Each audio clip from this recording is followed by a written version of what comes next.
The kids are working on the railroad all the live long day. I can hear the whistle blowing and haul my blues away. That's right. Even the kids are busy. Look what they're building there. My goodness, I got quite a layout going here. HO scale. Nice little bridge system over here. On BNSF 3001. Oh yeah, you gotta have those. Woo! Those are awesome, let me tell you. That's right. Thomas. Man, that guy's good. Cows are in the barn there. Hungry and a bear. Look at them. Say, where's my freaking hay at too? We're gonna chew on something here in a minute. Some silage or something. Starving. These guys, they got so hungry they tipped right over. Look at them. Awful deal. That's right. Well, good evening, hillbillies. Yeah. Here it is, W900. We're back up here to the shop tonight. This evening, I should say. It's about 5:30, I guess. 5:45, maybe. And outside here, Mr. Johnson, I'll tell you, it's blacker than the inside of a hat. Can't see nothing out there. Anyway, so we're up at the shop here, and what I'm working on this evening is I'll start by putting some lights on in here. Can't see a blessed thing. Our dashboard. Look at that. My God, that is nice. This thing is going to be quite a fancy rig, I guess, when we're done here.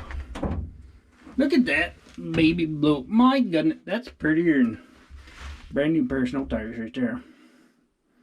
It is nice. So, what I done is I just ripped this thing right apart. All the old wiring harness and whatever is all brittle and falling apart, and she was in rough shape. So, I did what, any crazy feller would do, and I just ripped it out. With no idea what went where, I just ripped it out. And I got rid of a bunch of airlines. Don't know what they done. They're gone. And I did get my wiper motors in, my new electronic wiper motors. It done had error once before. Then one of them worked sometimes. So we're gonna start plugging away, get this thing back together sometime here soon.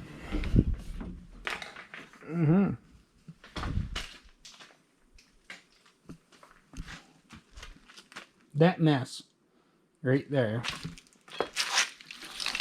is what, look at that. That's an awful mess.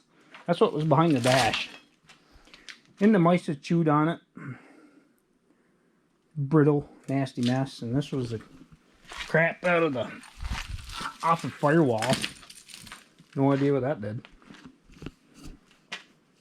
So what I've done is I've got myself two brand new fancy fuse panels here. Nice little cover so you can label them. And this part of the fuse panel is a neutral bus. I'm sorry. There's my AC electric thing going out. DC current. This is your ground bus. And since the truck is mostly aluminum is a good conductor, but what we're going to do is we're going to bond things in a different way. So I'm going to run a number 4 copper stranded wire from here directly to the batteries on each one of these. So in all our electrical, our lights, whatever, the ground is going to come back to this bus. And then that's a direct ground to the battery. And then from the battery, we're also going to have grounds going up to the body and chassis and whatever.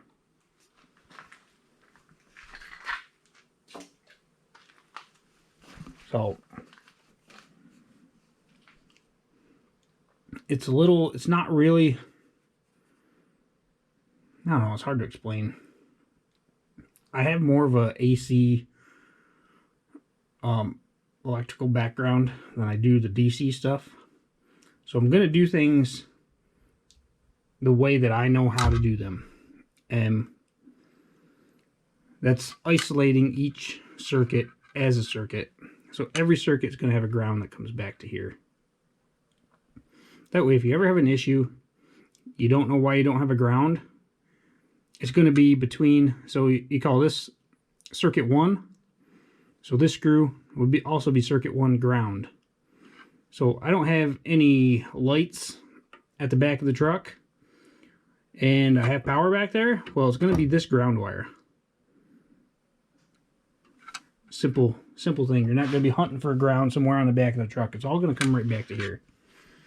And we got some nice wire here, all different colors, so we can color coordinate and blah blah blah.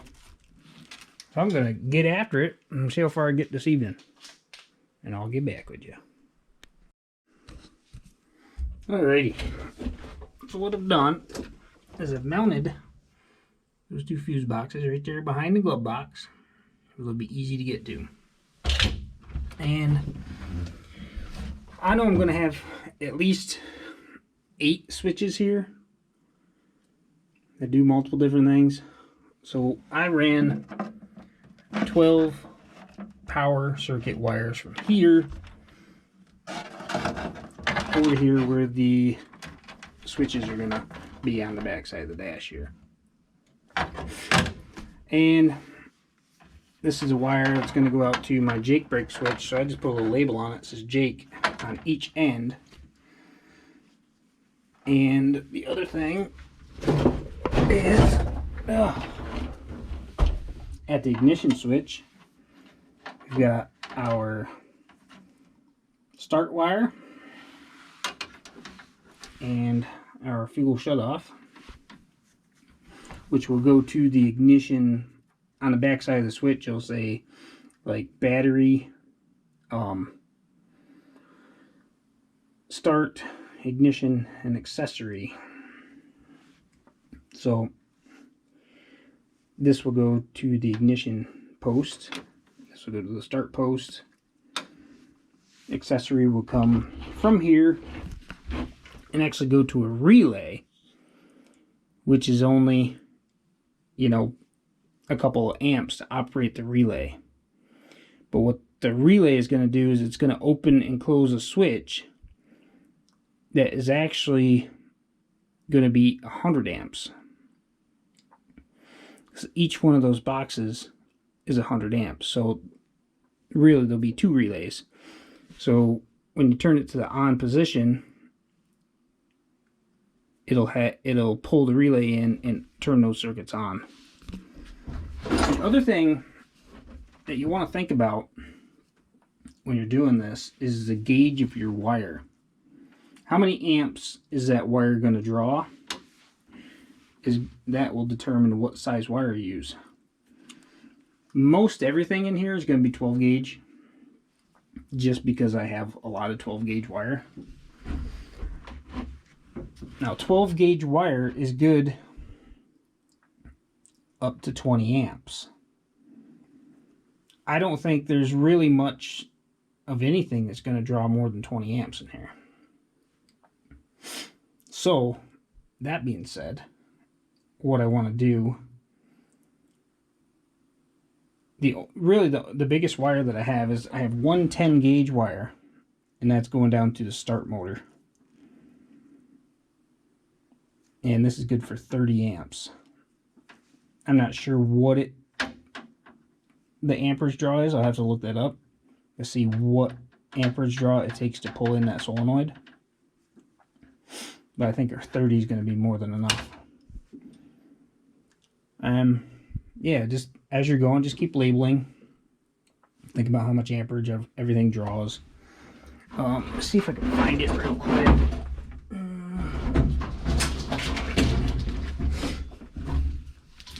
Okay, this right here, excuse me, shakiness here.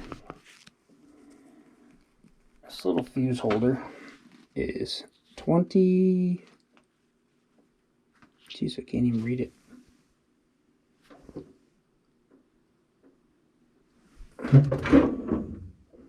.25 amp. And that's going to be my windshield wiper. But we're not going to use this. We're going to go to the fuse box. But just keep in mind what size wire does what and what your amperage draw is for each device you're putting in. Simple stuff. That's going to be it for tonight. I'm going to go back to the house. I'm tired. And, yeah, I'll get back with you. Alright, hillbillies, we're back at it here. So, I have purchased some of these little spade connector deals, which are going on most of my electrical equipment here. And just to give you a couple tips on how I like to do things, this little, now what I do with it, I tossed it anyway. That little blue piece, or red piece, or yellow piece, whatever size wire you're using, is a different color. I pop those off and I chuck them. You don't need them. They're not the way to really do it. This is the way I do it. I rip that off and then I crimp my piece on. If you look on the back side of this little bugger, there's a little spot with an indentation, and that is from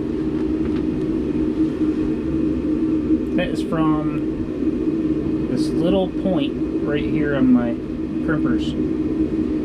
So if you're crimping the blue piece, you put it in the insulated portion of the plier, and if it's not insulated, you use this and it gives it a better crimp.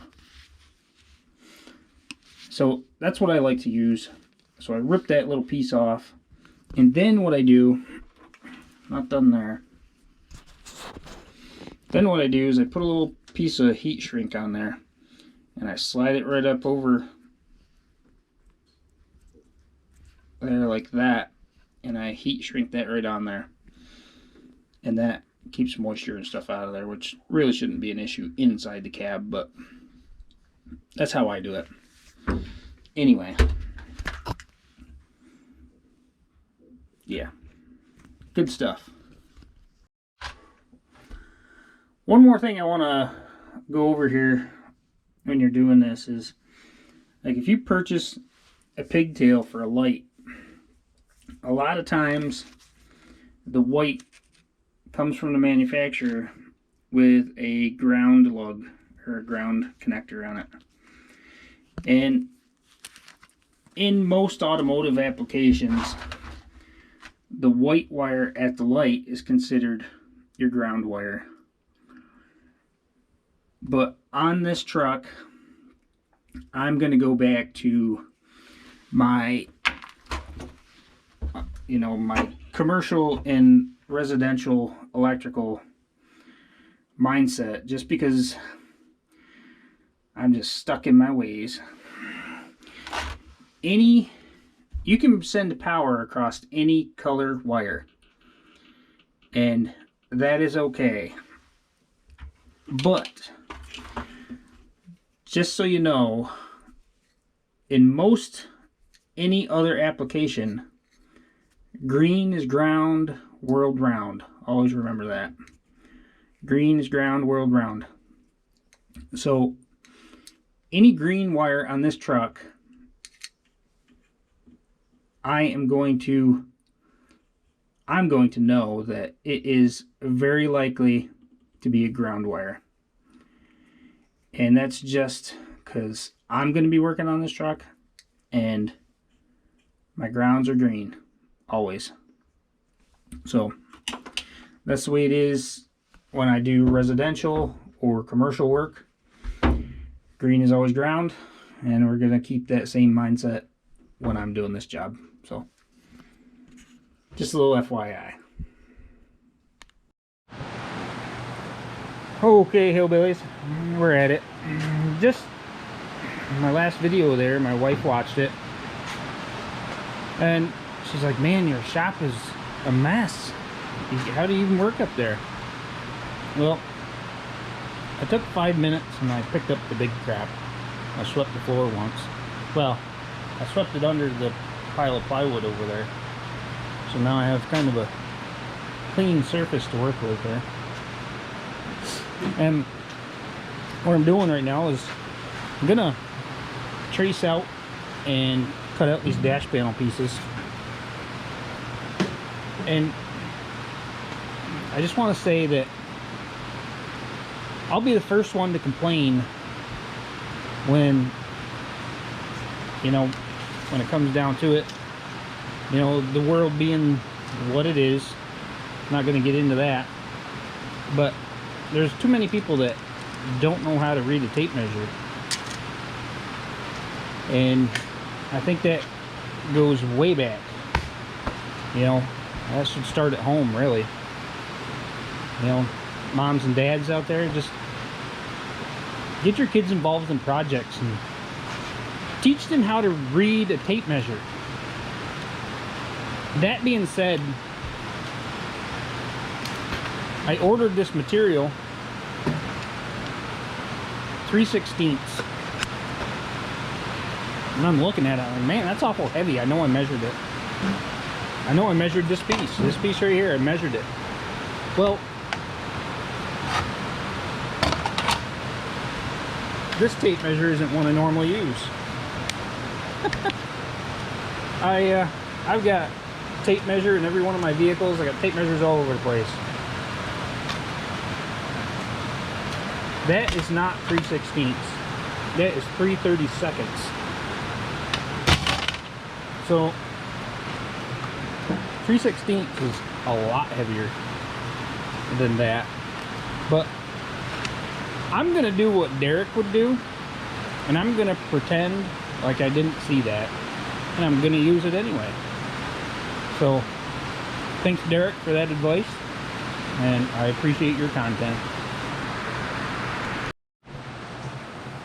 Alright, that's what I'm doing now. I got my panel all cut out to the shape and size that I want it, which was that same shape and size right there. And really the reason why I got rid of this is because of all the holes that are in it, and it's not the type of switches that I'm going to use in this truck. So that's really why I got rid of this to begin with. I mean, I could have cleaned it up and reused it, but the holes weren't straight and it just wasn't what I wanted. So I got this all cut to size, and now I'm putting my switches in. I'm drilling them. This is a little template that I had for a Jake brake, and I'm just using this as a guide for, and I'm going to go between each switch so they're all the same distance apart, and I'm using this piece of angle iron as a guide to keep me square all the way across. So that's what I'm doing. Time consuming. Man, it's tedious. But I think it's worth the effort. It'll look good when we're done. Alright. This is what I've come up with. This is my dash panel piece that I made from scrap piece of material. Well, it wasn't a scrap piece, I bought the piece, but just a blank canvas. And this is what I come up with. Here's all my switches. And we've got a wiper switch over here. And got that little fancy Jake brake thing. This is Jake brake on off 1, 2, 3. So that's cool. And even even the wiper, it says wiper washer right there. So you push on it, and that's your squirter, and this turns it on and off. Yeah, this thing's coming right along here. That took me some time. That wasn't like it was a 5-minute job. It took me probably better part of 3 hours to do that. And it's not done, obviously. I mean, I've got gauges to put in there yet, and I don't know what gauges I'm going to put in there. I'm going to have 4 air pressure gauges, oil pressure, fuel pressure, amp meter, a clock, water temp, boost, fuel gauge, speedo tach, parameter. I think that's 11, 6, 7, 8. Oh, I don't know. Yeah, 11, I believe. That's a lot of gauges. But move along. This is taking a while. This isn't like a 5-minute job here, boys. That'll be all nice and neat in there. It's pretty cool. I like the way it's coming along. The amount of time that we're spending on it is a little excessive, but pretty cool. Now this, I think I'm going to paint it. It's either going to be white or the same baby blue. I haven't decided. I just don't know. I think white would be nice. The gauges against it. I just don't know. Figure it out when I start spraying, I guess. That's usually how I do things. Anyway.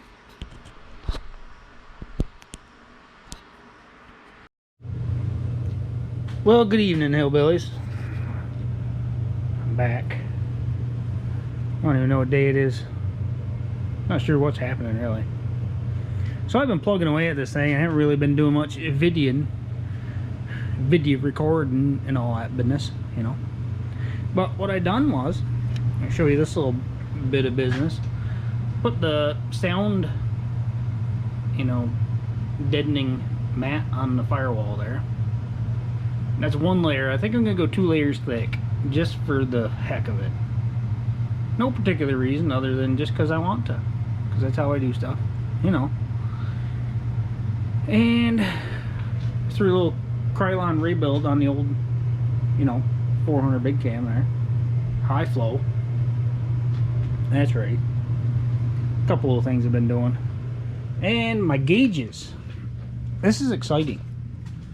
My gauges showed up. They're auto meter. These are hot rod gauges, boys and girls, let me tell you. Of course, I am a hot rodder, you know, gas and oil stuff, and of course I used to run my own shop, building hat rads and such. So, got the auto meter gauges for the KW here, because I want to keep my hot rod theme, you know. This old girl's gonna be let me tell you, she is going to be a hot rod when we really get after things here. But right here, the 5-inch gauge right here, this is gonna throw you a little bit. I'll be honest. This one right here, it's kind of a novelty. The truck will never reach these kind of speeds, but this is what she's getting. Speedometer. If this old dog ever reaches 80 miles an hour, we'll be doing something. But hey, let's double it, you know, just why not? This is a cool gauge right here. I've not yet ordered my tach. I think the tach is only going to be a 3 3/8 gauge, which will go next to it. I think it's going to look cool. I don't have my fuel level gauges yet, nor the boost or parameter gauge, which auto meter and I'm not sponsored by them or anything like that, but they do have all that stuff. Pretty much any configuration, whatever style gauge you want, you can, you know, customize these things right from the factory. You can change the bezels, the needles, any face you want. I just like the old school, it's called an ultralight gauge hot rod. That's my thing, man. So that's what we're doing. And I've been kind of plugging away at this dashboard a little bit more. And you saw where I had the switches in here. Well, now I have the holes punched in for the gauges, just the way I like it. And I was able to reuse this original gauge pod from the dash to begin with. So that's going to go to the left of the steering wheel. This will be to the right of the steering wheel. This blank piece, which I haven't popped my holes yet, so I don't know exactly where they're going to go. This is going to house my speedo and tack, which will be right in front of you, behind the steering wheel. So I'll probably scratch it and have to paint this again, but I'm going to paint it because I'm twitchy. And here's the glove box cover, ready for primer. And this is the little thing that goes over the top of your heater core, down by your foot on the passenger side. So back over here, I'll show you what I've got. Is this thing right here is a mix bank, and I bought this whole thing full of paint probably, oh my goodness, 10 years ago. Why? I don't know. I saw it for sale. I had to have it. A lot of the paints have dried up. Most of them I've used on different projects, whether it's painting a snowplow. You know, I've got snowplows out there that are painted like metallic orange, whatever. But I keep lots of primer on hand because I'm always doing little projects. This thing works awesome for mixing. What it is, you push a little button over here, it turns on, spins a little dealie up here that then spins this thing. Well, let's see. Here's one all set up. This is what it looks like. This little auger on the bottom spins your paint when this thing's turning the little who's what's it on the top. Yeah. So takes up a lot of space, but the thing works so cool. I love it. Makes people ask questions, you know.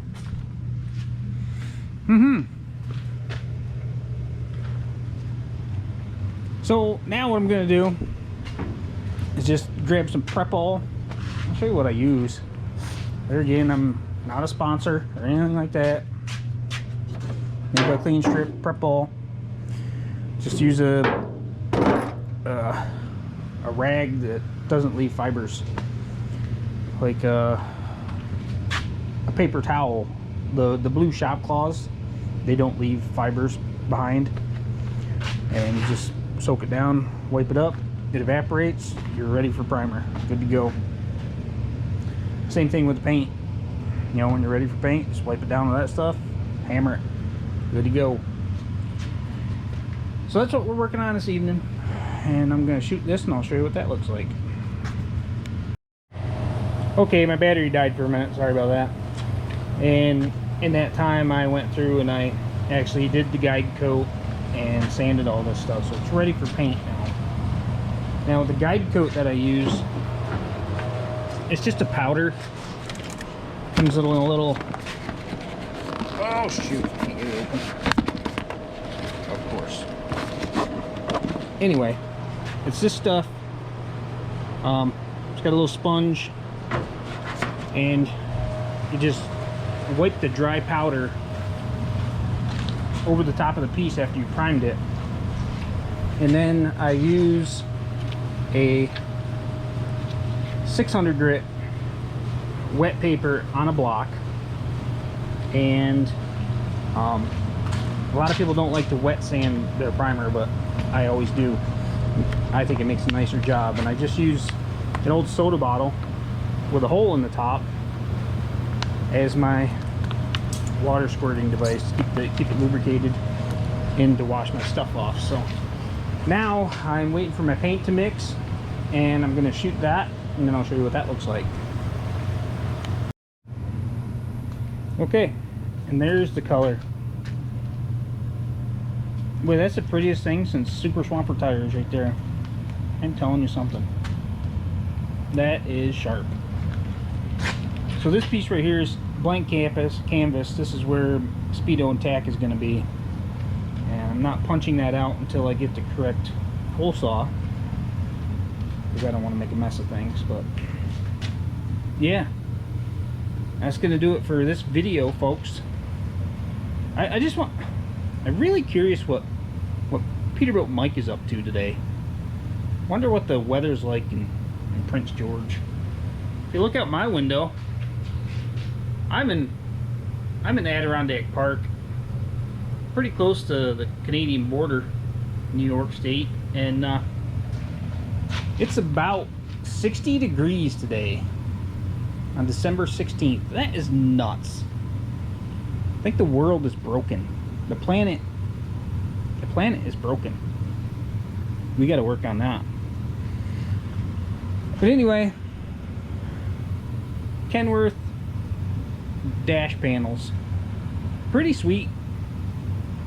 So yeah, I just want to say, Peterbilt Mike, if you're building a Kenworth pickup truck, you know, I saw the last video with the deck on it. It looks awesome. I just want to tell you that. And hey, we're doing the same thing. Kenworth pickup truck. I think it's a great idea. Anyway, hit the buttons, boys. You know what it does for me. Just getting started here, but I do appreciate it. Get back at you.